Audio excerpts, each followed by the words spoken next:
Hi guys, Senator Rennick, People First Party. I just want to touch on the figures released earlier today in the MyEFO report.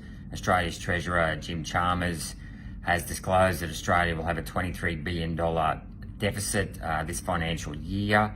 That's a turnaround from last year of a surplus. And across the forward estimates, it's forecast that there will be a combined deficit of about $144 billion and that there's deficits forecast out for the next decade. Now, these deficits are a result of the mismanagement, the economic mismanagement by the two major parties over the last 4 decades. We need to abolish the economic rationalism and neoliberalism of these two major parties where they sold all of our infrastructure and they've encouraged high immigration, the de-skilling of our workforce in favour of a service economy. And we need to get back on the tools. We need to start rebuilding our infrastructure and we need to start lowering taxes. And that's a key point of difference with the People First Party, is that we actually have economic solutions that can help empower and prosper Australians and their families. That's really, really important. And the way we want to do that is first of all by cutting the bureaucracy. There is way too much bureaucracy in this country. We've got the duplication of many, many departments between state and federal governments. So we need to get rid of the 2 environment departments, education departments, health departments, and so on. We need to get rid of the multicultural department, the climate change department.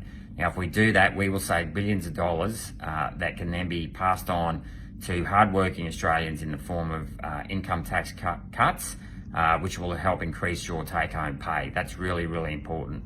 And not only that, we'll actually cut down on regulation so that businesses can get on with the business of making money rather than spending their days trying to comply with all the unnecessary rules and regulations of the state and federal governments. The other key point of difference with People First policies is that we intend to actually create an infrastructure bank that will start to build infrastructure again in this country. And we're going to do it by issuing new equity or infrastructure bonds, government bonds, rather than using foreign bonds. And that will mean that all the profits from the infrastructure that is built will stay here in Australia rather than go offshore in the form of interest payments. That's really, really important if we want to get our country moving again.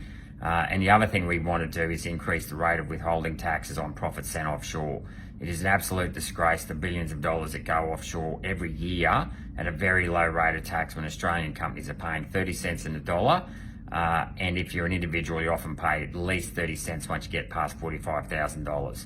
So these are some of the economic solutions that People First are offering, and that is why I'm asking for your vote at the next year's federal election, especially for the Queenslanders, where I'll be standing in the Senate for Queensland. Because if we don't start to actually provide solutions and enact these solutions, Australia is going to end up a much poorer country, and our children will suffer as a result. Anyway, I'll keep fighting. Bye.